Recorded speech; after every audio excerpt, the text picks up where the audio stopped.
Coba cari datanya. Anak yang disuruh nyuci piring sama orang tua langsung curhat di medsos.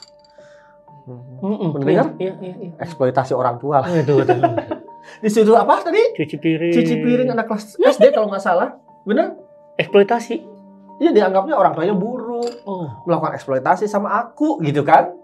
Apa kabar kita yang dulu disuruh nyuci kebo kan itu. Barusan masuk. Ini bandel banget sih Ustadz, susah diatur. Barusan masuk lagi di DM. Ustadz, anak saya tuh nggak mau dengerin saya. Anak durhaka. Ya anak makanannya apa sih? Keras banget hatinya. Anak ini nggak mau sholat. Tiap hari kan Umi juga ngisi kajian. Iya. Dan saya yakin teman-teman juga pasti mendapatkan hal yang sama. Abah, ada apa sih dengan anak durhaka katanya? Anak durhaka. Assalamualaikum warahmatullahi wabarakatuh, teman-teman semuanya. Hari ini cerita UFK kedatangan tamu yang luar biasa. Dan tamu ini memang sengaja diundang dan bakal rutin datang ke cerita UFK. Kenapa? Karena saking banyaknya problematika tentang pengasuhan anak. Pas Abi bilang rutin, Umi seneng banget. Kenapa? Karena beliau ini salah satu yang Umi jadikan referensi untuk anak-anak kita. Allah Belajar banyak. Akbar. Dan Umi pernah ikut kelas offline-nya. Nah, jadi karena saking banyaknya, insya Allah akan jadi rubrik utama. Kalau Sama. yang pernah ikut kelas PSPA, pasti kenal yang satu ini. Wah, beliau adalah Abah Ihsan. Assalamualaikum. Abah. Waalaikumsalam warahmatullahi wabarakatuh. Kenapa makin ganteng, Abah? Tanya dong, apa kabarnya, Abah? Oh, Abah, apa kabar gantengnya, Abah? Ulangi. Apa kabarnya, Abah? Apa kabarnya, Abah? Alhamdulillah, biasa-biasa. Allahu Akbar. Woi. Biasa-biasa tapi. Kirain apa mau jawab Alhamdulillah standar aja. Allahu Akbar. Kenapa coba jawabannya biasa-biasa Kenapa aja? coba biasa-biasa? Ya, filosofinya Hmm. untuk memuji Allah tidak harus sangat luar biasa. Biasa-biasa juga adalah nikmat. Allah, biasa-biasa juga nih. Iya. Jadi tidak harus luar biasa untuk memuji Allah. Masya Allah. Biasa-biasa Allahu Akbar. Biasa-biasa Allah. Jadi muji Allah dalam kondisi apapun. Apapun bisa Itu muji Allah. dia. Tidak harus luar biasa. Tidak Baru mulai udah meaningful. Dalam. Ah. Abah-abah turun gunung. Bah, makasih udah datang ke cerita UFK. Ini sedih sih. Rasanya saya nggak tahu umur saya dan umur Sajat keburu nggak untuk menyelesaikan problema pengasuhan anak yang banyak banget PR-nya. Barusan masuk. Ini bandel banget sih Ustadz, susah diatur. Barusan masuk lagi di DM. Ustadz, anak saya tuh nggak mau dengerin saya. Anak durhaka. Ya anak makanannya apa sih? Keras banget hatinya. Anak ini nggak mau sholat. Tiap hari kan Umi juga ngisi kajian. Iya. Dan saya yakin teman-teman juga pasti mendapatkan hal yang sama. Abah, ada apa sih dengan anak durhaka katanya? Anak durhaka ya. Ya, pertanyaannya dikembalikan lagi gini, Ustaz Antum sebagai UFK, sebagai orang yang belajar agama, saya mau nanya, Allah menciptakan manusia mencintai kejahatan nggak? Enggak. Mau saja. Nggak. Ada nggak anak ketika lahir berniat menghancurkan masa depannya? Enggak. Ada nggak ketika lahir anak berkata gini, "Wah, ayah, jika besar nanti aku pengen jadi rampok yang sukses." Nggak mungkin. Enggak ada. Wah, jika besar nanti aku pengen jadi pelaku open BO yang paling mahal. Astagfirullahalazim, Abah. Iya, mungkin Abah. Enggak ada. Mungkin. Atau yang sederhana, itu mungkin terlalu lebay ya. Tapi yang sederhana gini, Mah, jika besar nanti aku pengen jadi orang yang gagal. Nggak mungkin. Aku jika besar nanti ingin memukul ayah. Nggak. Aku jika besar nanti pengen jadi anak durhaka. Enggak banget. Ada nggak ada yang begitu? Nggak ada. Nggak ada. Jadi by default, bahasa agama kita adalah fitrah. Ya. Anak itu diciptakan Allah, defaultnya mencintai kebaikan. Mencintai kebaikan. Awalnya. Name it. Apapun yang baik-baik pada dasarnya, anak itu memiliki defaultnya dari awal. Misalnya kita ingin anak kita belajar. Anak itu makhluk pembelajar dari bayi. Bahkan sejak belum bisa bicara, jangan dikira belajar itu hanya lewat bertanya. Anak kita menyentuh banyak benda itu kan mereka lagi mengeksplorasi, mempelajari benda-benda di sekitarnya, betul nggak? Belajar nggak? Nah, tapi pertanyaan kenapa ada anak malas belajar setelah dewasa? Ya kan? Iya. Anak itu lahir dalam keadaan jujur. Sejak bisa bicara, mereka adalah makhluk paling jujur di dunia.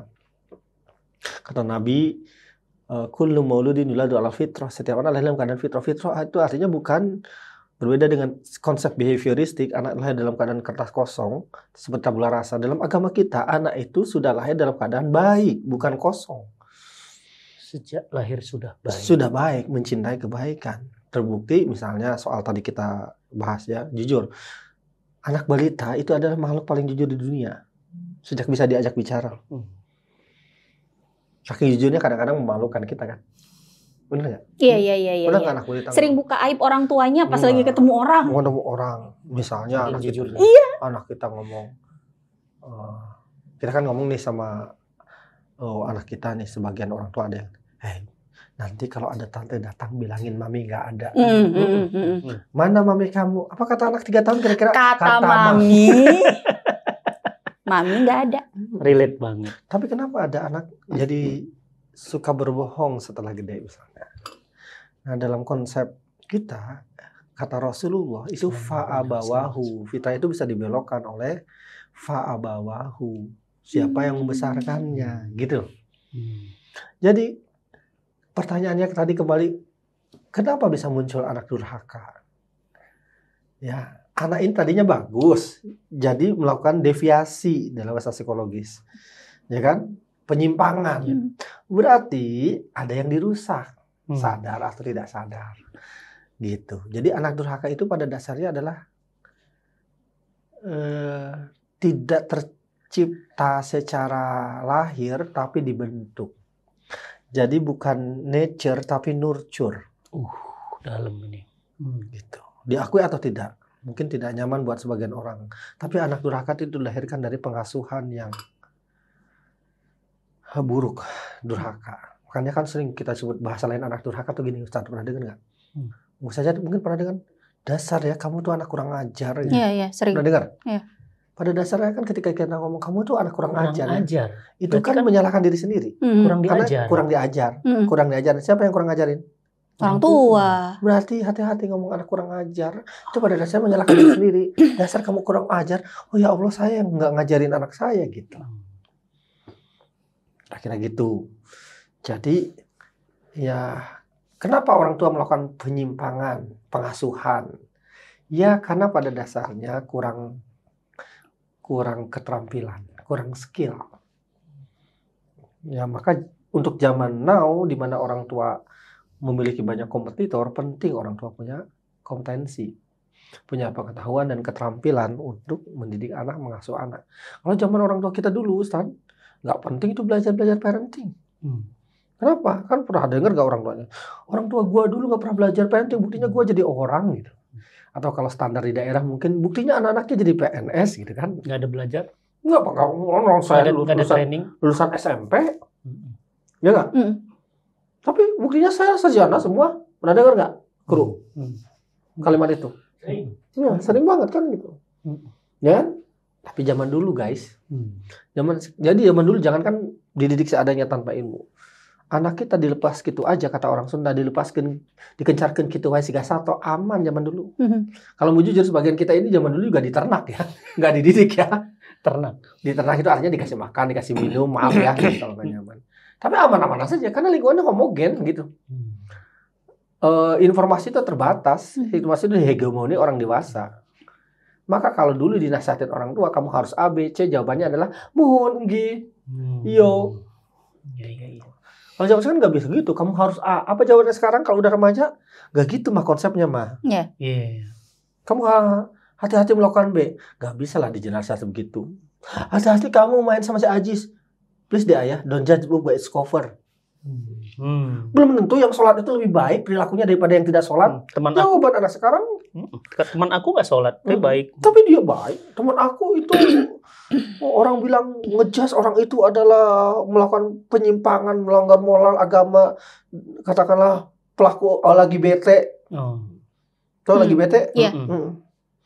Takut di ban nih di channel nih. Aman ini, Pak. Aman. Nah, bukan sama algoritmanya. Sama yang punya ya, yang punya YouTube ya. Gitu. Makanya kita lagi bete ya. Tolong dihilangin huruf vokalnya teman-teman, lagi bete ya. Jadi tinggal huruf ini semua konsonan semua. Artinya teman saya lagi bete, tapi kok baik dia, menolong orang gitu kan. Dan itu maksud saya adalah informasi sekarang itu melimpah sehingga kompetitor orang tua banyak gitu. Ya, nah inilah yang membuat orang tua hari ini menderita. Menderita apa? Kita yang membesarkan anak, kita yang biayain mereka, kita yang besarin dari kecil, kita yang nyebokin mereka, kita yang muliahin mereka. Tapi nilai-nilai kira-kira dari orang tua atau dari orang lain? Dari orang lain kalau Dari gitu. kalau gitu, itu yang membuat orang tua hari ini jadi makin menderita. Nah, anak durhaka, anak membangun orang tua itu hanya salah satu dampak ikutan dari tadi pengaruh orang tua yang nggak ada gitu. Pengajaran yang kurang, jadi kurang diajar. Orang tua nggak punya namanya itu nggak kompeten. Itulah yang saya bilang orang tua kebetulan, bukan orang tua betulan. Nih, kebetulan aja jadi orang tua. Tapi Abah, saya punya sahabat, dia punya 3 orang anak. Nah, 2 anaknya itu baik, yang 1 aja yang bermasalah. Terus kalau yang ini tuh di mana bah salahnya? Yang nomor berapa? Yang nomor 3 bermasalah. Iya. Nah. Nomor 1, 2-nya aman bah. Jadi dia bingung gini, kenapa ya? Pengakuan orang tuanya pasti mengatakan saya didik anak saya dengan cara yang sama. Betul. Tapi gitu, kenapa hasilnya beda kan? Nah itu Abah, gimana itu Abah? Menarik nih. Iya, dalam dianalisis sebetulnya itu hanya prasangka saja, gitu ya. Ada beberapa kemungkinan. Pertama, gitu ya.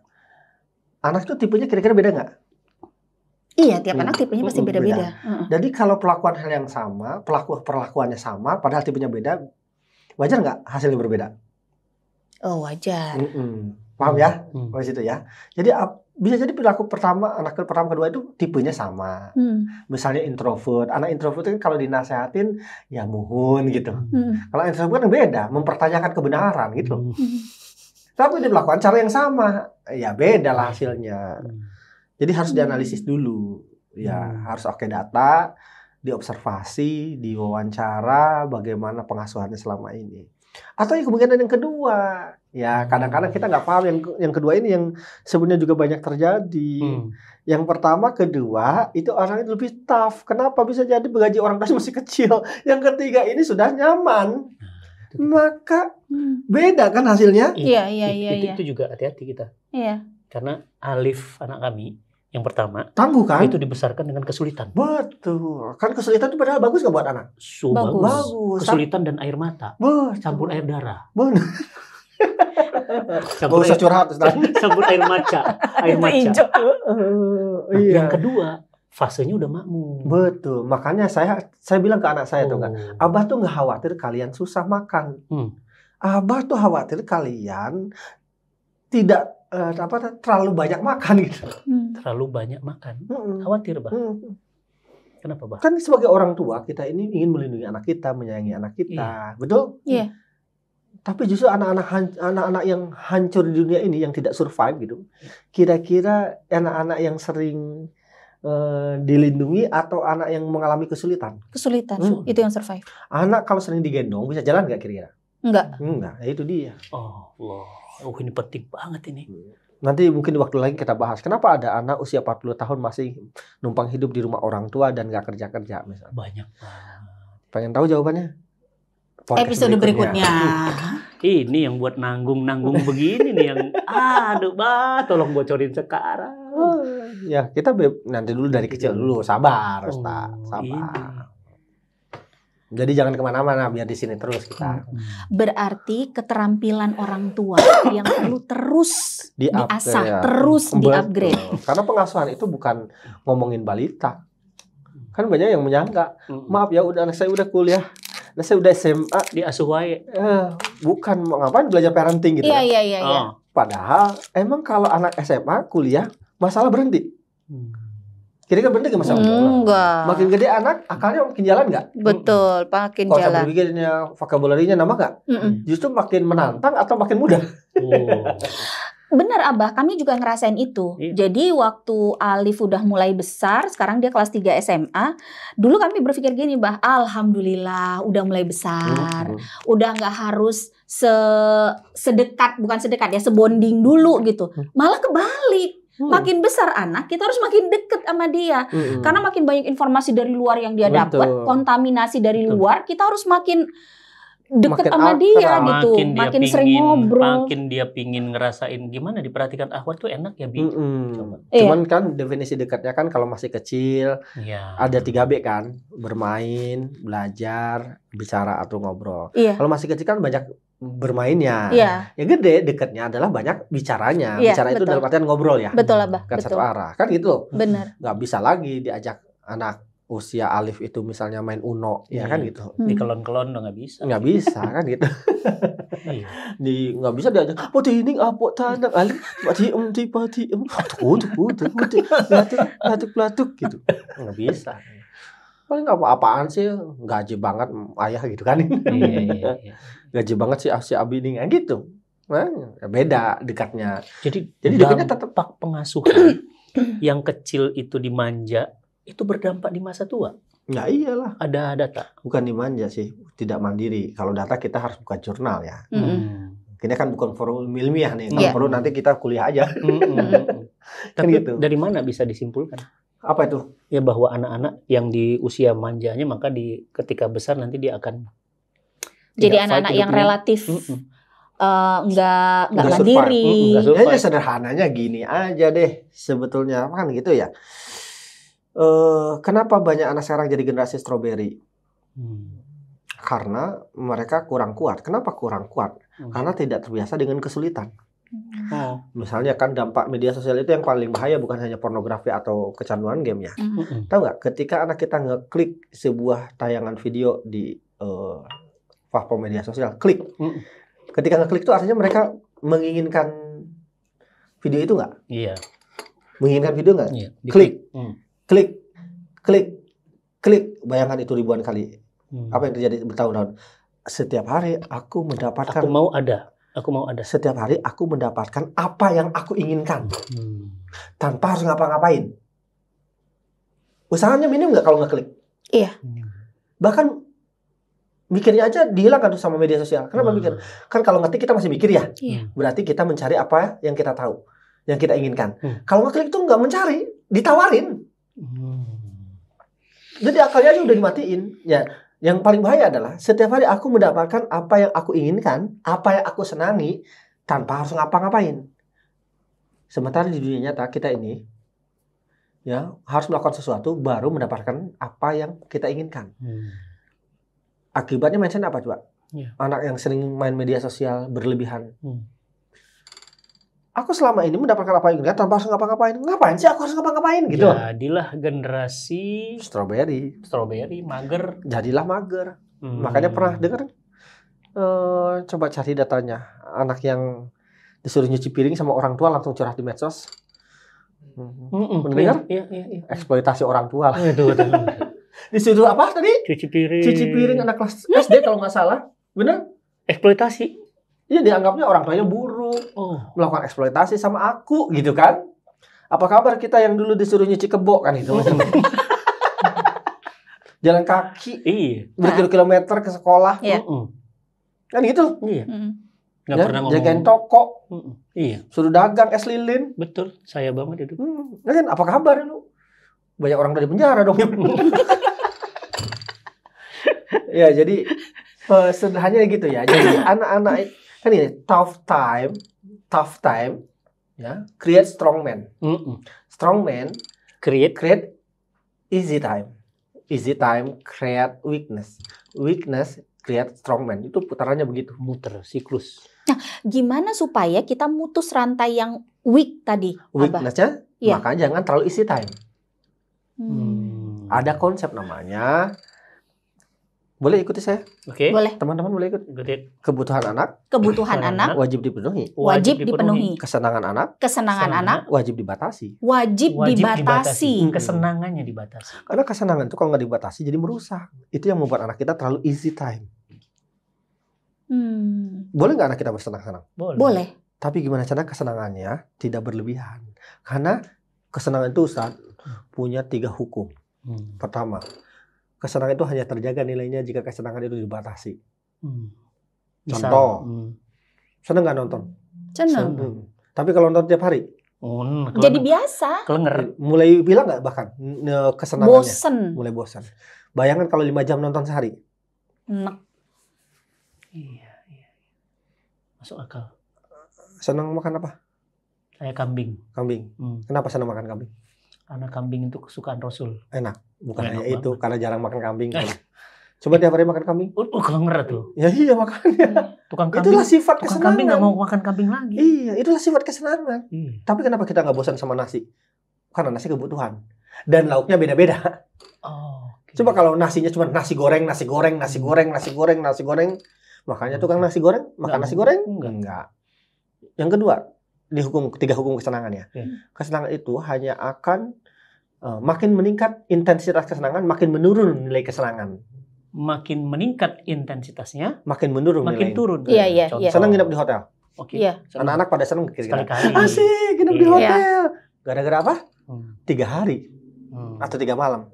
Coba teman-teman yang ada tugas kantor nginep sebulan di hotel, gimana rasanya? Betul. Sama kayak orang lihat saya naik pesawat tiap hari, enak ya Ustaz Fatih. Iya. Kitanya kelenger. Udah enak ya. Saya kan sampai punya member platinum sebuah maskapai itu kan. Kita sebut saja. Enggak usah. Oh, enggak usah ya. Enggak sponsor. Makanya kan orang-orang yang guide tour guide itu ketika saya ke Turki kan tahu nggak hiburan dia apa? Nggak kemana-mana. Itu hiburannya. Karena dia kerjanya tiap hari kemana-mana. Jadi traveling bukan lagi sesuatu hal yang menyenangkan. Nah itu dia maksud saya. Dan yang terakhir, dalam batas maksimal, kesenangan itu bukan hanya hilang tapi merusak. Yang ketiga. Hukum yang ketiga, hukum kesenangan.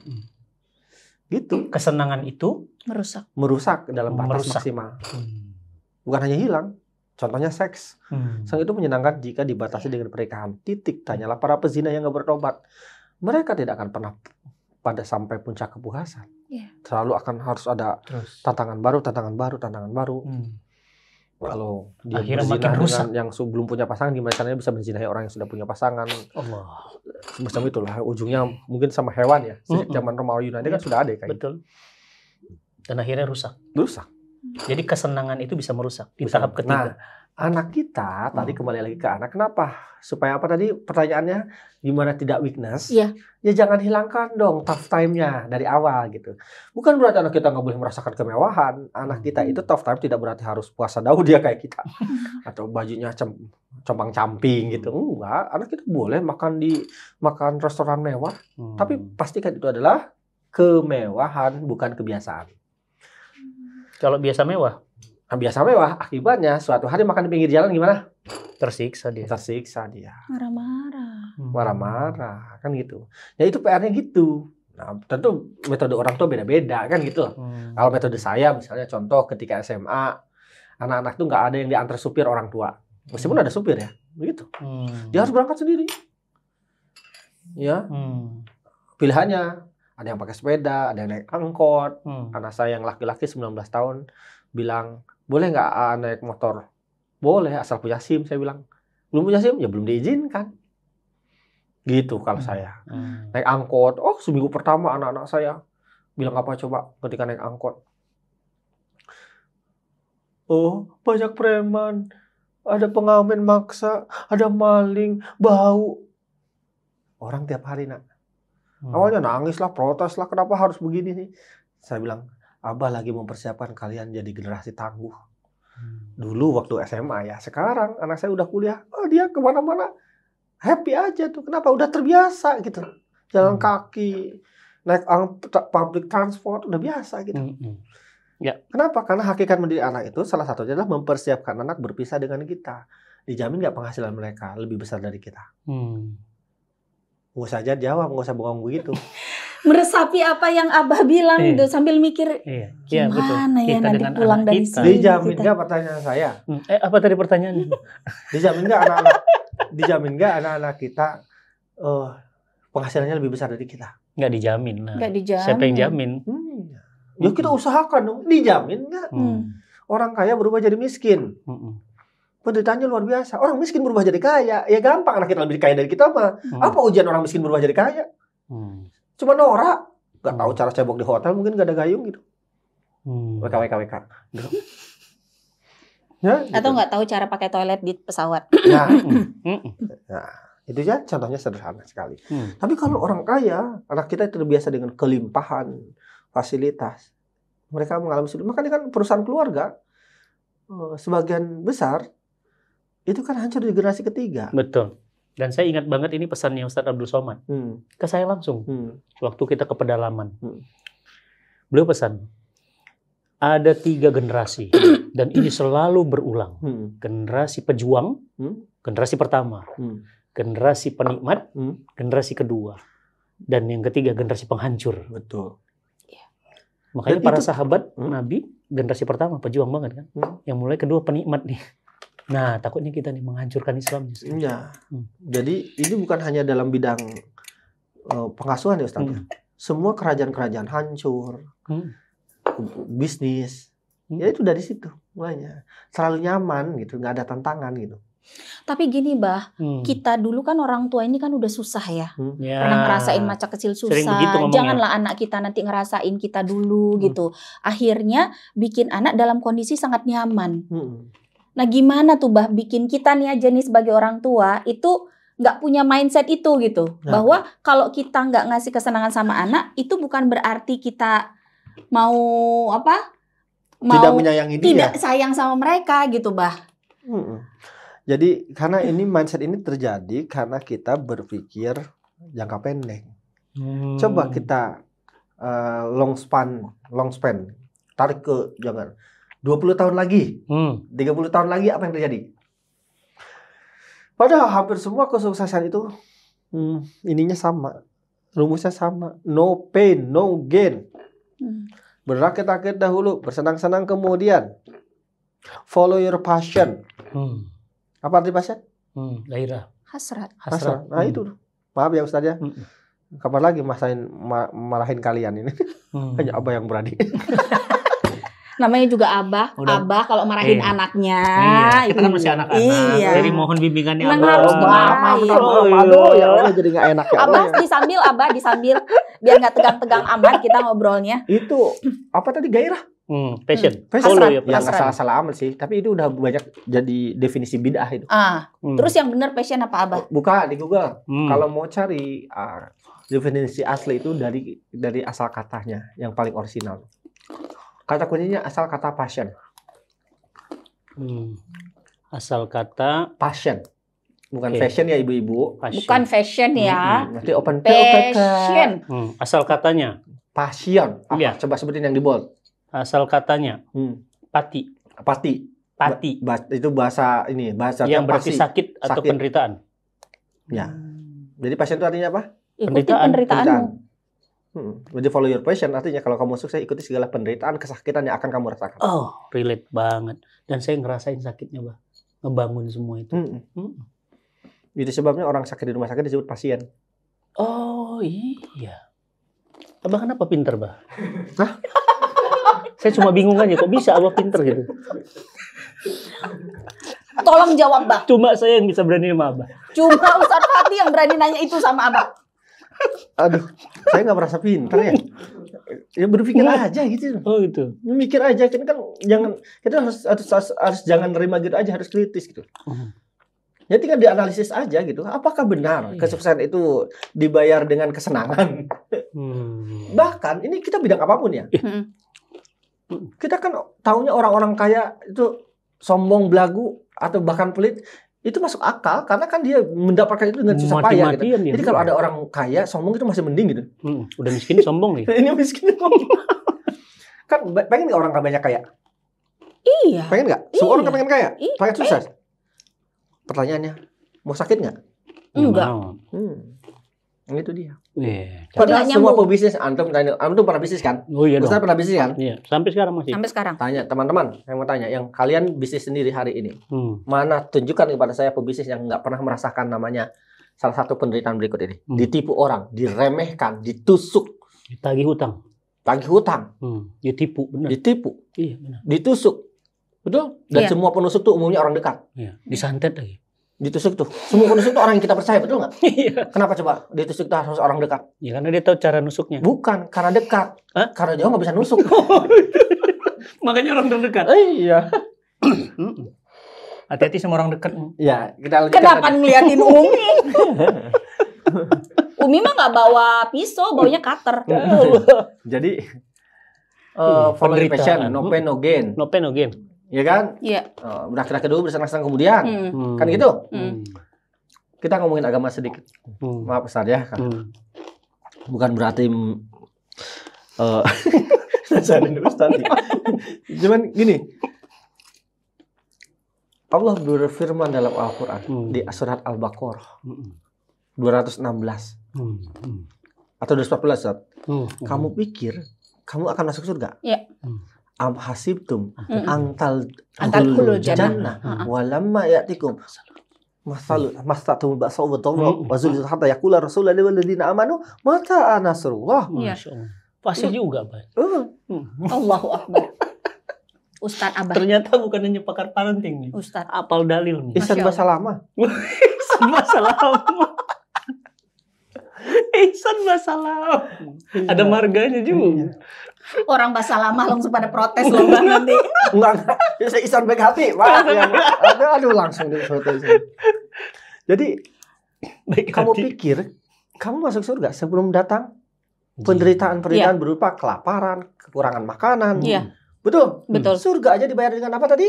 Kesakitan. Jadi termasuk kalau mau jadi orang tua yang amanah, anaknya terhindar dari kerusakan, kita nih harus capek. Orang tua amanah itu harus apa tadi? Capek. Jadi kalau Bapak Ibu teman-teman merasakan, ya Allah capek banget mendidik anak, alhamdulillah berarti Anda amanah. Pas nggak kalau kita bilang harus jadi orang tua yang tega? Salah satunya bentuk kecapean itu adalah tega. Gitu. Salah satu. Kan gitu.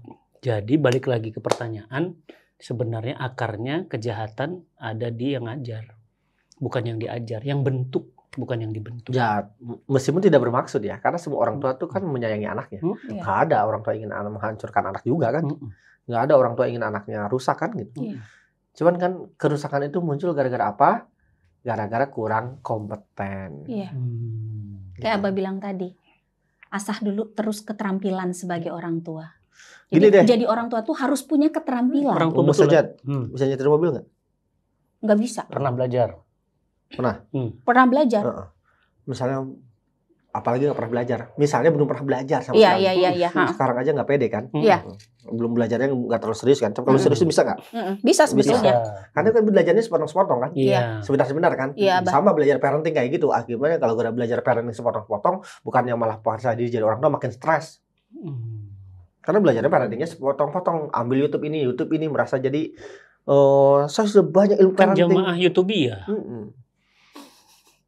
Akhirnya makin pusing tuh. Jadi orang tua makin tertekan. Gara-gara sepotong-sepotong belajarnya. Potong belajar. Nah, gini termasuk tadi nyetir. Ustaz, kamu saja nih belum bisa nyetir mobil. Terus ngomong gini, Bi, pinjamlah mobilnya. Umi mau ke pasar. Nggak akan saya kasih. Kenapa? Serem. Belajar sepotong-potong. Lalu si Umi ngomong gini, Abi sayang Umi nggak? Kalau sayang Umi, biarkan Umi bahagia dengan cara Umi. Diizinkan nggak bawa mobil? Enggak. Abi jahat. Kalau ngomong gitu gimana? Enggak. Biarin katanya. Abi jahat. Biarin Abi dibilang jahat. Gitu paling. Terus istrinya nangis. Makin bawa mobil. Saya ikut nangis juga gitu. Nangisnya ngeraung-raung. Sampai gegoleran di lantai loh. Aduh, ngeri banget ada istri kayak gitu. Kasih nggak? Misalnya gue ngerawangan gue goleran. Kasih nggak? Enggak. Enggak. Kenapa? Tandanya apa? Sayang sama mobilnya ya. Oh, oke, fine. Bye. Belum kelar. Pengen belajar terus sama mobilnya Abah. rusak nggak gitu ya pertanyaannya? Ya jujur, sayang sama mobilnya iya. Tapi kan bukan itu yang penting. Keselamatan istrinya kan. Iya. Yang nomor 2. Nomor 1 tetap mobil. Mobilnya. Aduh, Masya Allah. Jadi sayang itu bukan berarti kita harus ngasih terus. Nah itu. Kan Ada banyak orang tua waktunya. ngomong gini, habis gimana Abah kalau nggak diturutin anak saya marah, habis gimana kalau Abah diturutin Itu, nangis, Mbak, itu. soal HP-nya dicabut nanti anak saya ngamuk. Jadi mendingan kasih terus. Kasih terus sayangnya kan. Jadi sekarang ini anak yang berkuasa atas orang tuanya. Gimana supaya nggak berkuasa? Nanti di waktu lain kita bahas. Nah. Kita dulu akar dari kenapa sih anak durhaka itu aja dulu kita bahas deh. Itu aja udah panjang. Udah berapa menit nih kita nih? Kita mau makan dulu ah. Nanti Udah. kita lanjutin lagi. Siap. Yuk.